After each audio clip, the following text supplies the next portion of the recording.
With Lost Records recently releasing, there's been a lot of talk on how it compares to Life is Strange, especially given that the latest entry in the cult franchise underwhelmed the majority of fans, including myself. I have made separate videos on Double Exposure and one for each tape of Lost Records, so for more in-depth discussion on both games, feel free to check those out once we're done here. I do also want to note that this video will contain full spoilers for both games, but before we begin the comparison, if you do end up enjoying the video, then please consider subscribing, as we are trying to hit 2,000 subscribers by the end of the year. But enough of that nonsense, let's begin with comparing the characters. In story-driven games like these, the characters, in a way, are the game, and when you stack up Lost Records next to Life is Strange, I do think there is a pretty stark difference in how well each cast holds together. Let's start with Lost Records. The core cast is some of the best character work I've seen in this genre since the original Life is Strange. Swan, Nora, Autumn and Kat feel real, not in a perfectly written way, but in a messy, layered human way. They bounce off each other in ways that just make sense. You can feel the dynamic between them growing deeper and more interesting with each scene that goes by. They're not just archetypes. Kat isn't just the rebel. Swan's not just the one with the camera. Each one of them has these small, revealing moments that make them a lot more than what they seem on a first glance. The tension and the tenderness between them feels earned. Tape 1 is really quite slow in building up the character dynamics, but it does work, and they do a brilliant job of making you care for each of them. Tape 2 focuses more on them as individuals by focusing on each girl's unique reaction to learning about Kat's illness, and I really think that they nailed that aspect.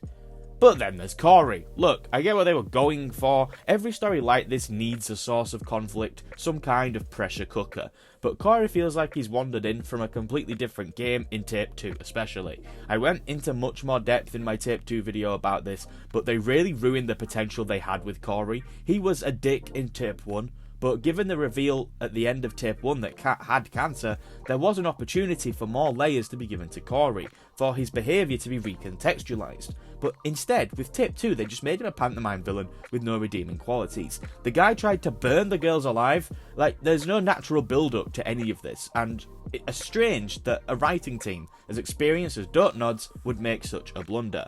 He's not menacing in a subtle or grounded way, he's just full-on evil. Every line he delivers sounds like he's one monologue away from twirling his moustache. Like, yeah, we get it, you're intense, but maybe turn it down by a few soap operas.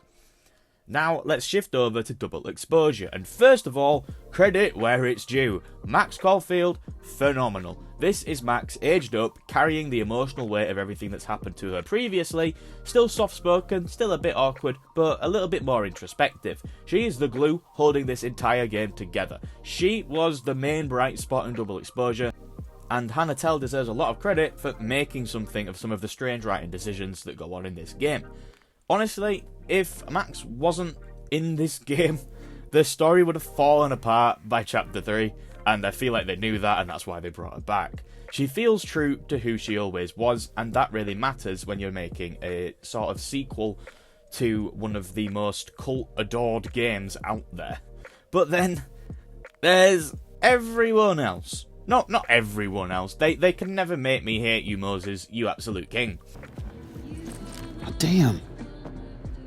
Chimney broke.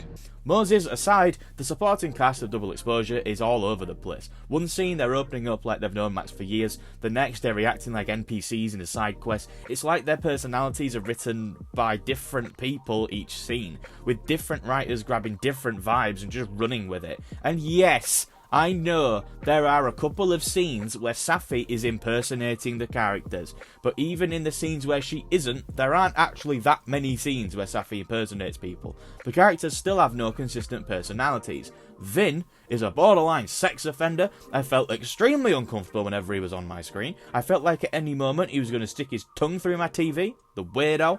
Yeah.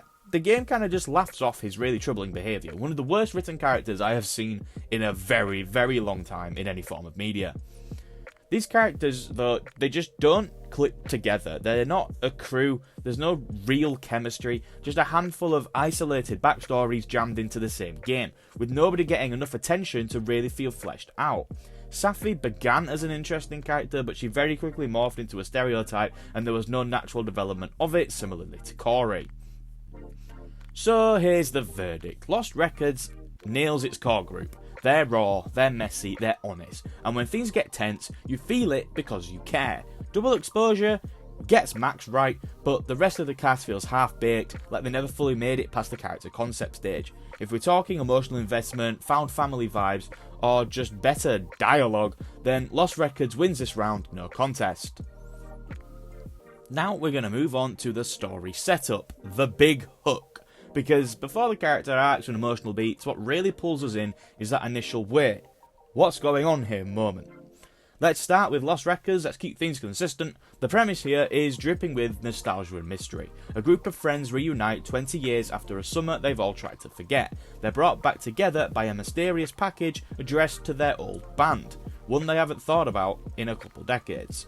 And that's the hook. What happened that summer? What tore them apart? And why is it coming back now?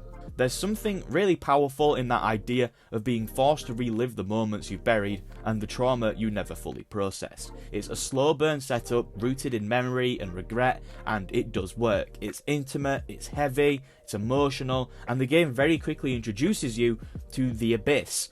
What the hell is this thing? It's cosmic, it's purple, and you want to know what the hell it is.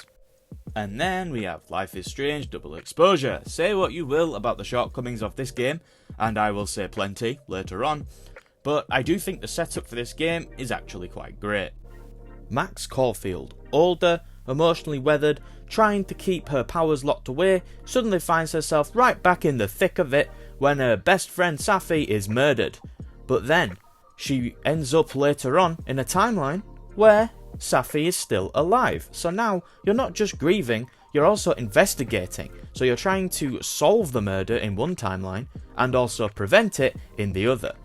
It's kinda cool, not just because it's high concept, but because it's deeply personal. It's not about saving the world, it's about saving one person, and dealing with the guilt and responsibility that comes with having the power to do that.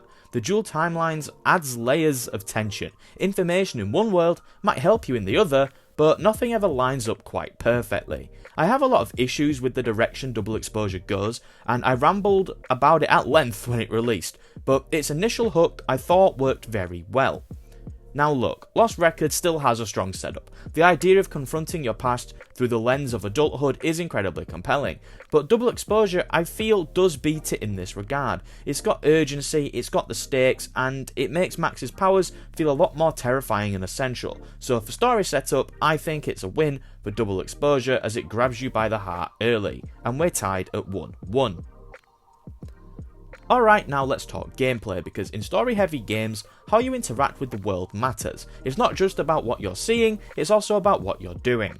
In Lost Records, the gameplay centres around Swan's camera, and that's not just an aesthetic choice. Swan is documenting her last summer in Velvet Cove before moving to Canada, recording footage for a memoir she's making before leaving. So as you explore, the act of filming becomes a core mechanic. It's about memory, reflection, piecing things together, not through puzzles, but through perspective. It's a beautiful idea, and thematically it fits perfectly. The camera isn't just a tool, it's her way of processing what's happened, but in terms of raw gameplay, it is a little bit limited. There's not much challenge and not a whole lot of variety in what you do. It's meditative and I think it's perfectly fine, but I don't think it's particularly engaging for the most part. You are just recording what the game tells you to record, and it never really evolves from that. Now, jump over to Double Exposure and you've got something much more mechanically involved. Max's power to warp between two timelines isn't just a story device, it's baked into the gameplay itself. You're solving puzzles by using changes between realities. Maybe a door is open in one timeline, but locked in the other. Clues appear, disappear, shift. The timelines aren't just mirrors, they're tools, and learning how to navigate between them is what keeps the gameplay engaging. There are plenty of puzzles where you need to grab an item from one timeline in order to solve a puzzle in the other. Maybe one character doesn't like you in one timeline, so in order to get answers from them, you need to switch into the other timeline. And then there is that one brilliant stealth section where Max has to avoid Alderman by shifting between timelines. It's tense, it's clever, and it feels completely fresh. It's a short moment, and honestly I wish the game had more of it, because it was one of the few moments where the gameplay and tension were completely and utterly in sync. Now, to be fair, Lost Records isn't trying to be mechanically complex. Its gameplay is designed to feel like memory, slow, deliberate, observational, but Double Exposure gives you more agency, more variety. It's not just about watching the story unfold, it's about pulling it apart with your own hands. So when it comes to gameplay, Double Exposure wins. It's not perfect, but it tries. It evolves the Life is Strange formula with layered puzzles, whereas Lost Records plays it a lot safer and is sometimes not as interactive as I otherwise hoped it would have been, giving Double Exposure a 2-1 lead. Now let's talk presentation. Music, visuals, art direction, all the little things that give a game its soul. From the opening moments, Lost Records oozes atmosphere. The warm, nostalgic visuals, faded posters, old instruments, it all immediately drops you into the mix of memory and melancholy. It's not just pretty, it's purposeful. You feel the weight of time in every corner of Velvet Cove. But what really elevates it is the music. Each character feels as though they have a sound. From ambient indie tracks to raw emotional melodies, the soundtrack captures their personalities, their baggage, and their unresolved tension. You could close your eyes, hear a song, and you would know what character it reminds you of. That's pretty rare. Also, in classic Dontnod fashion, the general direction is top tier, and the environmental storytelling is some of the best in the medium. Over in Double Exposure, things look different. Not bad, but definitely different. This is the most realistic Life is Strange has ever looked. The visuals are sharper, cleaner, and much more grounded than in previous entries. Gone are the soft, painterly tones and that slightly dreamlike filter, and in a way, something's been lost. Double Exposure is still a good-looking game, especially in terms of lighting and detail, but it doesn't quite have that signature style anymore. It leans more into realism, and while that works for the tone, it just makes the presentation feel a little bit more generic. I'm always somebody who will put art style above fidelity, and I feel like Double Exposure goes the wrong direction in that regard.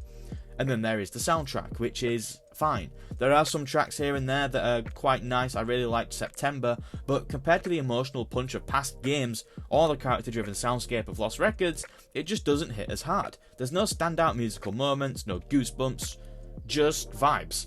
So in terms of presentation, I don't think it's a contest. Lost Records is textured, heartfelt, and visually rich. Its music tells a story before the characters even open their mouths. Double Exposure might be technically cleaner, but it is missing that spark. It's just buried under the realism. So yeah, Lost Records takes this round easily. It's a masterclass in how visuals and music can do the heavy lifting for tone and character without ever really saying a word. So now that we're tied at 2-2, I feel like the only way to end this is to discuss the endings, where everything is supposed to come together. Choices, themes, character arcs. It should all hit here, right? Well, this is going to be a funny one because neither of these games stick the landing at all. Let's start with Lost Records. We've kept it consistent up to this point, so let's carry that on. After hours of slow burn character building, emotional tension, and beautifully drawn friendship, it feels like we're heading into a big third act, some final confrontation or reveal, and then the game ends.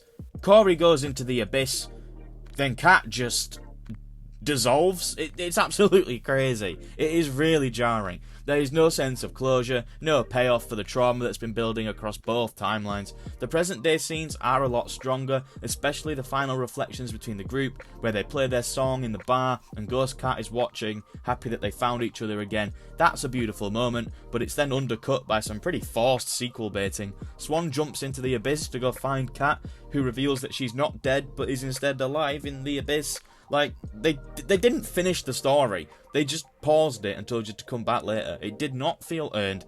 This game really feels like it's missing a third tape, and that is incredibly disappointing. But I moaned about this in depth the other day in my Tape 2 video, so go and watch that if you want to hear me lose my shit. And then there's Life is Strange Double Exposure, which has... It has an ending, which I think is one of the worst endings I've seen in years. There is a sharp moment around the beginning of Chapter 4 where everything about the game just shifts. All of the grounded emotional storytelling, gone. Character arcs, left hanging. Max's journey, completely derailed.